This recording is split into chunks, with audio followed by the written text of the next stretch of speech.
अरे तू मेलास तरी कोणाला फरक नाही पडत, चल निघ. माझा निर्णय झालाय, मला नाही राहायचं तुझ्यासोबत, बस झालं आता. अरे तू मेलास तरी कोणाला फरक नाही पडत, चल निघ. मला नाही राहायचं तुझ्यासोबत. का वाचवलंस मला? सोड मला, हे असं आयुष्य नकोय मला. का वाचवलंस? अरे शांत हो, इतक्यात हरलास? विश्वास ठेव तुझ्या देवावर, तो सगळं काही हिरावून घेईल, तुला सगळं काही चांगलं देण्यासाठीच. आता तुझी वाईट वेळ संपली.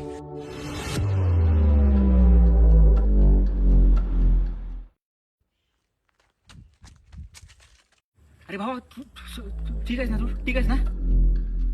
जिथे सगळ्या मर्यादा संपतात तिथून साथ देतो तोच तुझा भैरी देव.